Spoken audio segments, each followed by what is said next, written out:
Hello everyone, मैं हूं प्रेरणा शर्मा और लास्ट क्लास में हमने स्टडी किया था मेटल्स की फिजिकल प्रॉपर्टीज को। आज हम स्टडी करते हैं chemical properties of a metal. तो हमारे पास क्या होती हैं केमिकल प्रॉपर्टीज मेटल्स की, आइए हम स्टडी करते हैं। क्या है फर्स्ट इन वन कि metals have low ionization energy. हमारे पास जितने भी मेटल्स होंगी वो क्या रखेंगी, लो आयनाइजेशन एनर्जी रखती हैं। अब हमारे पास आता है कि आयनाइजेशन एनर्जी क्या होती है, कि ionization energy is the amount of energy required to remove the electrons from the valence shell of an isolated gaseous atom so as to convert into positive ions. कि जितनी भी क्या होती है कि आयनाइजेशन एनर्जी क्या होता है, वो अमाउंट जो मेटल्स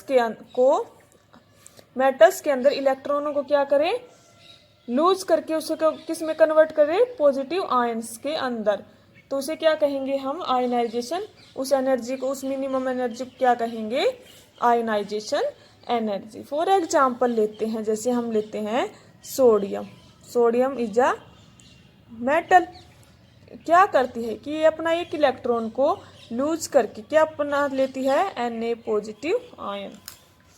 क्या बना लेती है ये, Na पॉजिटिव आयन। और एक इलेक्ट्रॉन्स को क्या कर देता है, ये लूज कर देता है। तो क्या होता है कि the metals atom can lose electrons to form positive ions. तो क्या हुई हमारे पास कि metals have low ionization energy. और इसे ही हम क्या कर देते हैं, इसको हम इस प्रोसेस को क्या कहते हैं कि इलेक्ट्रोपॉजिटिव करैक्टर। जितने भी मेटल्स होती हैं वो इलेक्ट्रॉन्स को लूज करके क्या बना देती हैं, इलेक्ट्रोपॉजिटिव करैक्टर बना लेते हैं। कि इलेक्ट्रॉन को लूज करने पर क्या हो जाती है, मेटल्स पॉजिटिव आयंस क्रिएट कर लेती हैं। नेक्स्ट है हमारे पास की reaction of metals with oxygen. कि हमारे पास जितने भी मेटल्स हैं वो ऑक्सीजन के साथ रिएक्ट करके क्या बनाती हैं, उस मेटल्स का ऑक्साइड। कि जितनी भी मेटल्स होंगी वो ऑक्सीजन के साथ रिएक्ट करके क्या देती है, हमें मेटल ऑक्साइड देती हैं। ठीक है। फिर नेक्स्ट हमारे पास आता है कि solubility in water.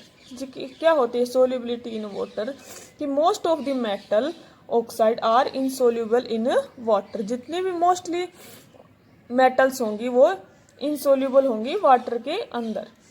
However some metal oxides those of sodium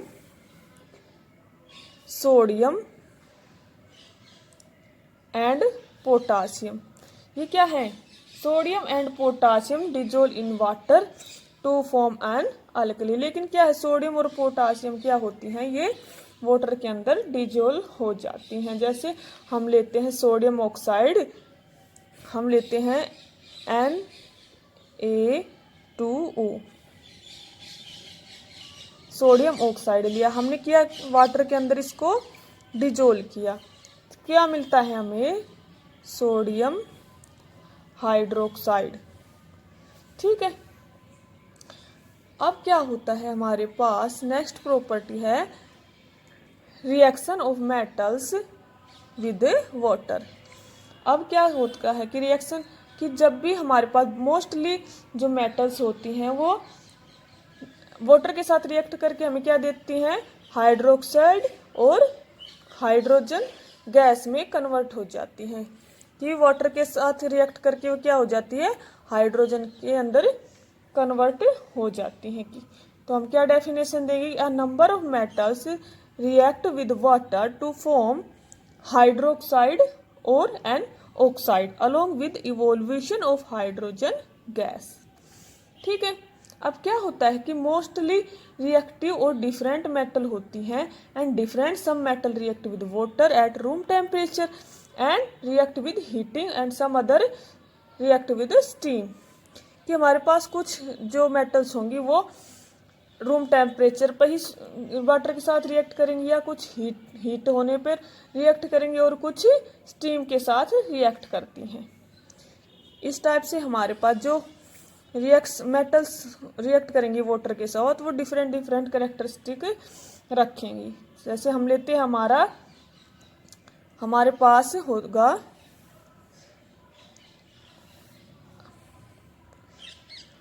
जो हमारे पास है हमारी सोडियम एंड पोटासियम। ये क्या होगी कि ये सोडियम और पोटासियम कोल्ड वाटर के साथ रिएक्ट करती हैं and reaction is highly exothermic. और कोल्ड वाटर के साथ रिएक्ट करके वो क्या कैसी कैसी प्रोसेस देती हैं, हाईली एक्जोथर्मिक होती है, यानी कि बहुत ज़्यादा हीट उनमें से रिलीज होती है। किसके साथ करती है हमारे सोडियम और पोटासियम रिएक्ट? कोल्ड वाटर के साथ। इसी टाइप से हमारे पास कैल्शियम है। अब कैल्शियम क्या करता है? कैल्शियम हमारे पास क्या करेगी कि ये क्या करती है, रूम टेम्परेचर के अंदर फॉर्मिंग कैल्शियम हाइड्रोक्साइड। ये रूम टेम्परेचर पर ही क्या करेगी कि कैल्शियम हाइड्रोक्साइड देती है वाटर के साथ रिएक्ट करके। जैसे हम लेते हैं हमारा कैल्शियम प्लस वाटर के साथ रिएक्ट करवाते हैं रूम टेम्परेचर के अंदर, तो किस में कन्वर्ट हो जाती है हमारे पास कैल्शियम हाइड्रोक्साइड के अंदर और हाइड्रोजन गैस रिलीज होती है। जैसे हम फिर नेक्स्ट आती है हमारे पास मैग्नीशियम। अब मैग्नीशियम का सिंबल होता है हमारे पास Mg। वो क्या करती है, ये क्या होती है कि ये does not react cold water. ये किसके साथ रिएक्ट करती है? It is react with only hot water. कि हमारे पास जो मैग्नीशियम मेटल है वो किसके साथ रिएक्ट करेगी? हॉट वाटर के साथ। इसी टाइप से हमारे पास आती है एल्यूमिनियम, जिंक और आयरन। एल्यूमिनियम का सिंबल होता है Al, जिंक, आयरन का सिंबल होता है हमारे पास Fe। तो ये क्या होती हैं कि ये neither react with cold water और nor with hot water, they react with only steam. ये किसके साथ रिएक्ट करती हैं? ना ठंडे पानी के साथ रिएक्ट करती है, ना ही गर्म पानी के साथ। ये केवल हमारी स्टीम से रिएक्ट करती हैं टू फॉर्म मेटल ऑक्साइड। ये स्टीम के साथ रिएक्ट करके क्या देती है हमें? उस मेटल का ऑक्साइड देती है। कौन कौन सी मेटल? एल्यूमिनियम, जिंक और आयरन। इस टाइप से हमारे पास क्या होती है, डिफरेंट मेटल्स डिफरेंट कैरेक्टरिस्टिक रखती हैं वाटर सोल्युबिलिटी के अंदर। नेक्स्ट प्रॉपर्टी है reaction of metal with dilute acid. हमारे पास जितनी भी मेटल्स होती हैं, हमने स्टडी किया था कि कुछ मेटल्स ये हाईली रिएक्टिव होती हैं और कुछ लेस रिएक्टिव होती हैं। तो क्या करते हैं, जितनी भी मेटल होती है हमारे पास वो हाइड्रोक्लोरिक एसिड के साथ रिएक्ट करके हमें क्या देती हैं? उस मेटल्स का क्लोराइड और इवोल्यूशन ऑफ हाइड्रोजन गैस। कि उस मेटल्स का हमें क्लोराइड देंगी और क्या देंगी? इवोल्यूशन करती हैं हाइड्रोजन गैस का। फॉर एग्जाम्पल जैसे हम लेते हैं हमारे पास पोटासियम को हमने रिएक्ट करवाया हाइड्रोक्लोरिक एसिड के साथ, तो क्या होता है इसमें, क्या मिलता है हमें? किस में कन्वर्ट हो जाएगा हमारे पास? KCl potassium chloride plus hydrogen gas को इवोल्यूट करेगा। ठीक है, इसी टाइप से जितनी भी हमारे पास मेटल्स होती हैं वो हाइड्रोक्लोरिक एसिड के साथ रिएक्ट करके उस मेटल का क्लोराइड देंगी और हाइड्रोजन गैस देंगी। कैल्शियम हमें क्या देगा? कैल्शियम हाइड्रोक्लोरिक एसिड के साथ रिएक्ट करके कैल्शियम क्लोराइड देगा और हाइड्रोजन गैस को इवोल्यूशन करेगा। अब हमारे पास कुछ लेस रिएक्टिव होती है और कुछ हाईली रिएक्टिव मेटल्स होती हैं, जो हमने पहले एक ट्रिक की हेल्प से उनको स्टडी किया था कि कौन सी मेटल हाईली रिएक्टिव हैं और कौन सी लेस रिएक्टिव हैं। अब हमारे पास क्या होता है, एक पॉइंट नोट करेंगे हम कि जितने जैसे हमारे पास कॉपर है, मरकरी और सिल्वर, ये क्या होती हैं? ये do not react with dilute acid, यानी कि ये हाइड्रोक्लोरिक एसिड या सल्फ्यूरिक एसिड के साथ रिएक्ट नहीं करती हैं। कौन कौन सी मेटल्स? कॉपर, मरकरी और सिल्वर। ठीक है, नेक्स्ट प्रॉपर्टी आती है हमारे पास कि reaction of metal with chlorine, कि मेटल्स की रिएक्शन करते हैं हम क्लोरीन्स के साथ। तो क्या होता है कि metals react with chlorine to form metal chlorides. अब क्या होता है इसमें हमारे पास कि जैसे हमने लिया हम लेते हैं मैग्नीशियम। मैग्नीशियम को रिएक्ट करवाया क्लोरीन के साथ, तो हमें क्या मिला, MgCl2। किस फॉर्म में मिलेगा ये, सॉलिड फॉर्म में, मैग्नीशियम क्लोराइड। ठीक है।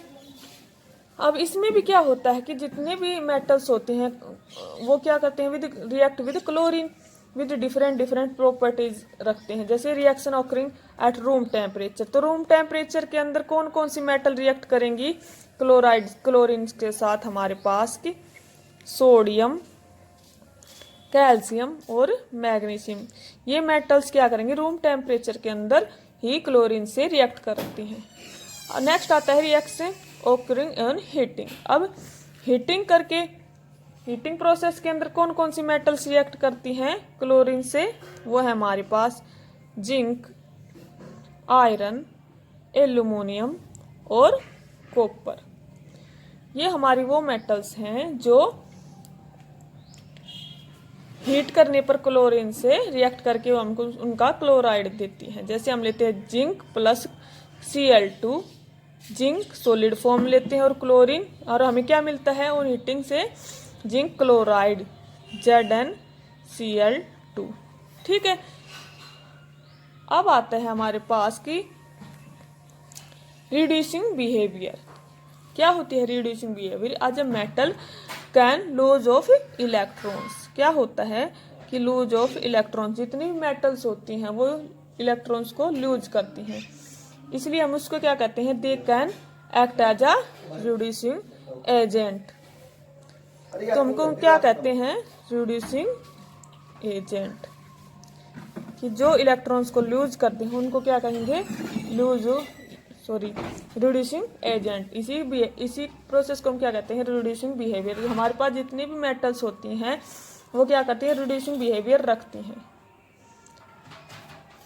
ठीक है। अब नेक्स्ट प्रॉपर्टी आती है हमारे पास reaction of metal with hydrogen, कि हमारे पास जितनी मेटल्स होती हैं वो हाइड्रोजन के साथ रिएक्ट करेंगी और कुछ नहीं करेंगी। कि metal generally do not react with hydrogen, only highly reactive metal like, कौन कौन सी हमारे पास हाईली रिएक्टिव मेटल्स कौन कौन सी थी हमारे पास, पोटासियम, सोडियम, कैल्शियम, मैग्नीशियम। क्या होते हैं ये, हाइड्रोजन के साथ रिएक्ट करके क्या देती हैं उस मेटल का, हाइड्राइड्स। जैसे हम रिएक्ट करवाते हैं, सोडियम को रिएक्ट करवाते हैं हाइड्रोजन गैस के साथ, तो हमें हीट करने पर हमें क्या देती है, सोडियम हाइड्राइड। क्या देंगे हमें, सोडियम हाइड्राइड। इसी टाइप से कैल्शियम क्या करेगा कि कैल्शियम को जब हाइड्रोजन के साथ रिएक्ट करवाते हैं तो हीट करने पर हमें उसका क्या मिलता है, कैल्शियम हाइड्राइड। ठीक है। और जो जनरली मेटल्स होती हैं वो रिएक्ट नहीं करती हाइड्रोजन के साथ, हमारी ये मेटल्स ही हाइड्रोजन के साथ रिएक्ट करके, कौन कौन सी, पोटासियम, सोडियम, कैल्शियम, मैग्नीशियम, ये क्या करती हैं हाइड्रोजन से रिएक्ट करके उसका हाइड्राइड हमें देती हैं। अब क्या आता है हमारे पास कि एम्फोसरिक ऑक्साइड्स। अब एम्फोसरिक ऑक्साइड्स क्या होते हैं, ये क्या होते हैं कि those compound react with acid as well as base, जो एसिड के साथ भी रिएक्ट करे और बेस के साथ भी रिएक्ट करे, उस मेटल्स को क्या कहेंगे हम, एम्फोसरिक ऑक्साइड। जैसे फॉर एग्जांपल हम लेते हैं Al2O3, एल्यूमिनियम ऑक्साइड प्लस किसके साथ रिएक्ट करवा रहे हैं हम, एसिड के साथ। फॉर एग्जाम्पल ये हमने हाइड्रोक्लोरिक एसिड, तो ये क्या करता है कि रिएक्ट करके हमें क्या देता है, एल्यूमिनियम क्लोराइड प्लस वाटर यहाँ से रिमूव हो जाता है। तो ये क्या होता है कि जो एल्यूमिनियम ऑक्साइड है ये जिस टाइप से एसिड के साथ रिएक्ट होता है उसी प्रकार हमारे पास ये बेस से भी रिएक्ट होता है। तो हमें क्या मिलता है बेस के साथ रिएक्शन करने पर, सोडियम एल्यूमिनेट। इसे हम बोलते हैं सोडियम एल्यूमिनेट प्लस वाटर, यहाँ से रिमूव हो जाता है। इस प्रोसेस को हम क्या बोलते हैं, एम्फोटेरिक ऑक्साइड्स। इसी टाइप से हमारे पास इसके और भी एग्जाम्पल हो सकते हैं, किसके, एम्फोटेरिक ऑक्साइड्स के। और हमने स्टडी किया था कि एक्टिविटीज सीरीज हम ये पहले स्टडी कर चुके हैं कि कुछ हमारे पास हाईली रिएक्टिव मेटल्स होती हैं और कुछ लेस रिएक्टिव मेटल होती हैं। Potassium is a highly reactive metal, ठीक है। और जनरली हम ओवरऑल जब हम टेबल को स्टडी करते हैं तो लिथियम पोटासियम से भी हाईली रिएक्टिव मेटल में काउंट करते हैं, ठीक है।